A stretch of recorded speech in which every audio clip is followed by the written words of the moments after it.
জয় ঠাকুর। তিনি গুরু, যিনি অন্ধকার থেকে আলোয় আসার পথ দেখান।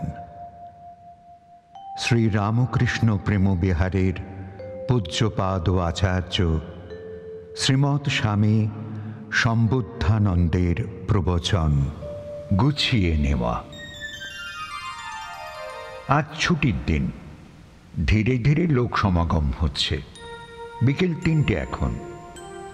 গুরুদেব বললেন, কাজ থেকে ফিরে যখন এসে বসো তখন তোমাদের অনেক শান্ত মনে হয়।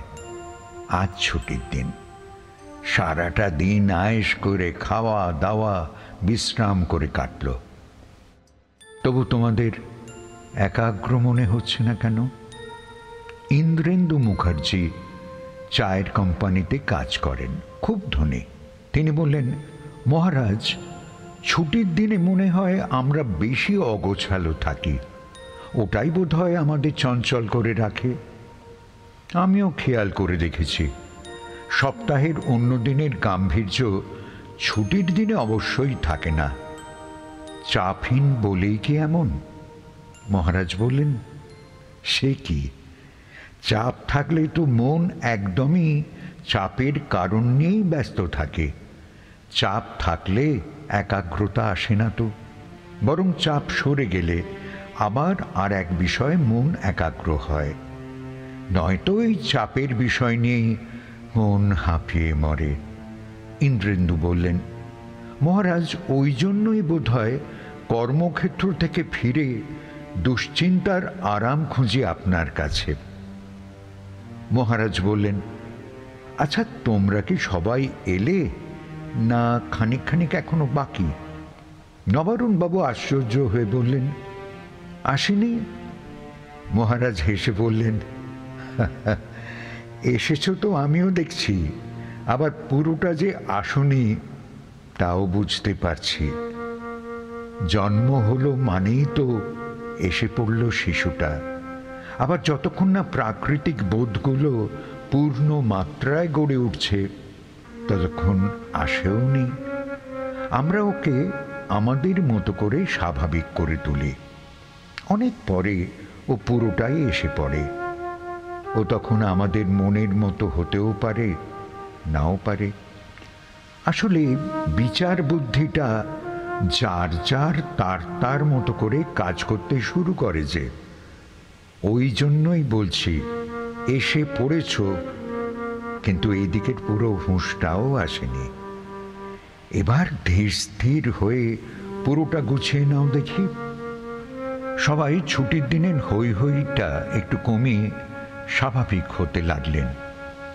অনেক কথা ধীরে ধীরে কমে এলো। মহারাজ বলতে লাগলেন, জানো, ভগবতী দুর্গার মূর্তি এনে ফেললে আর চালচিত্রটা রয়ে গেল কুমোর পাড়ায়। সরস্বতী আনলে তো তার হাঁস আনতে ভুললে। এমন হলে কি সবটা হলো?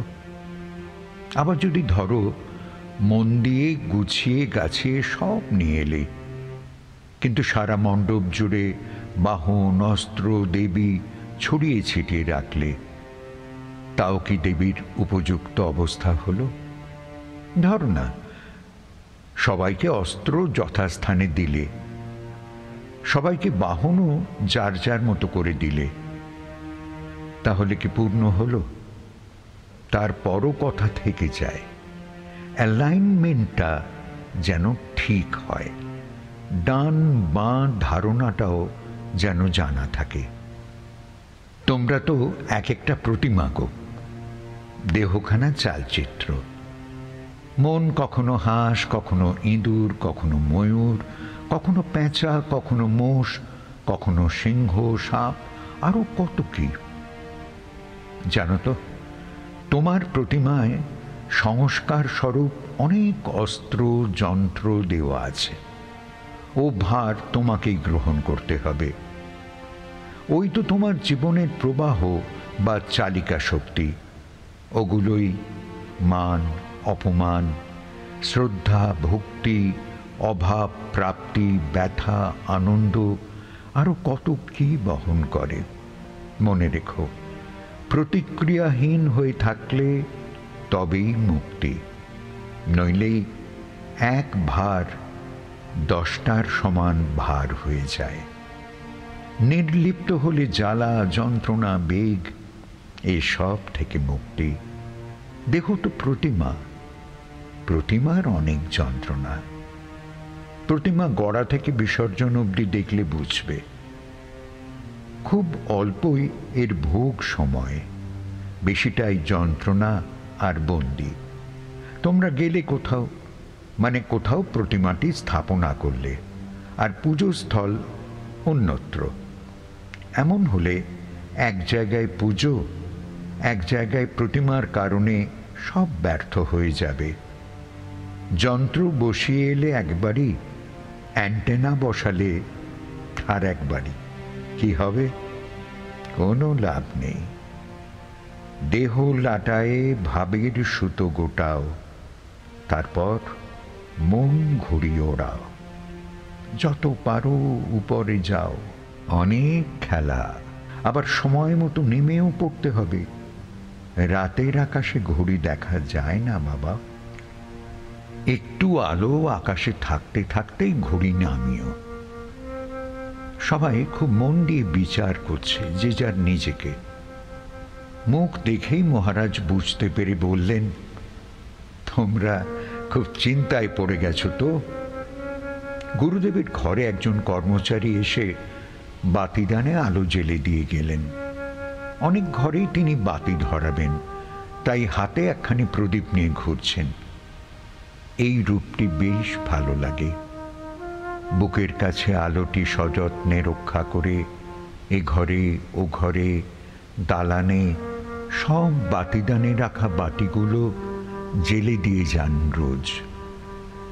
ওইদিকে তাকিয়ে গুরুদেব বললেন, অহেতুক কার্পণ্য কেন? জ্ঞান প্রদীপের শিখা দিয়ে আলোগুলো জেলে দিও তোমরা। ওতে তোমার আলো কমবে না বাবা, যতক্ষণ জীবন আছে জ্বলবেই।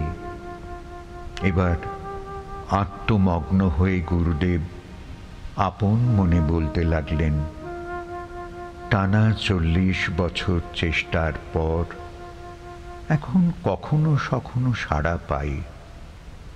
তোমাদের সাথে বসেও ওই খানিক উপলব্ধির চেষ্টা করি। তাই তো বলি বাবু, চেষ্টাটা বন্ধ করো না, চালিয়ে যাও। সবার আলো জ্বলে গেলে, তখন নিজের আলো নিভে গেলেও আলোর অভাব হবে না। অবিনাশ বলল, বাবা, আপনি 40 বছর অপেক্ষার পর কিছু বুঝেছেন, তবে আমাদের তো আর কথাই নেই। আপনি আজন্ম শুদ্ধ, কত পবিত্র সংস্কার, তবু সেই শরীরে যদি 40 বছর লাগে, তবে আমাদের তো কোন কালে হবে সে বলাই যায় না। গুরুদেব তাড়াতাড়ি বললেন, তা কেন, তা কেন? না না, অমন নয় বাবা। প্রথম যিনি প্রদীপটা ধরান, তার সময় অনেক বেশি লাগবে। তিনি তেল জোগাড় করবেন, প্রদীপ সাজাবেন, চকমকে ঠুকে আগুন ধরাবেন। ওতে প্রদীপ জ্বালিয়ে এবার এক হাতে তেল আর এক হাতে প্রদীপটি নিয়ে ঘরে ঘরে আলো জ্বেলে বেড়াবেন। তখন আর অত সময় লাগবেই না। জোগাড়, যন্তর, চকমকি এসবের ঝুঁকি তো পরের প্রদীপে নেই। শুধু হাওয়া বাতাস সামলাও আর তেল ঢেলে ধরাও। কাশীনাথ বাবু জিজ্ঞাসা করলেন, মহারাজ একটু যদি বলে দেন তেলটা কি? মহারাজ বললেন, মহাপুরুষের বাক্য বাবা, মহাপুরুষের বাক্য। ওইতে আমাদের একান্ত হতে হবে।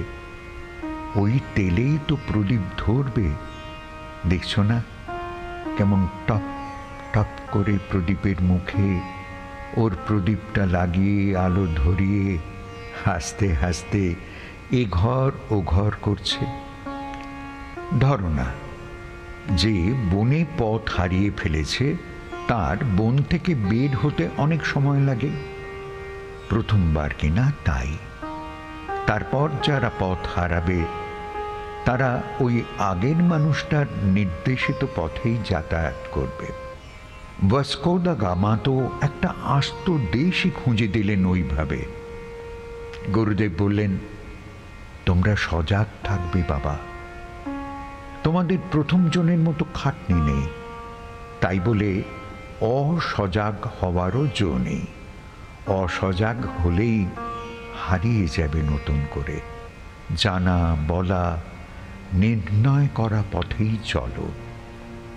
বেহুঁশ হলেই ঘুম বাবা, ঘুমোলেও সজাগ থাকতে হবে। এক ভক্ত বললেন, ঘুমোলে আবার সজাগ হব কি করে বাবা? ঘুমোলে তো ঘুমিয়েই পড়লাম। মহারাজ বললেন, অনেক ঘুম আছে বাবা, সজাগ ঘুম, স্বপ্নময় ঘুম, আধো ঘুম, অঘোর ঘুম, আরো কত কি।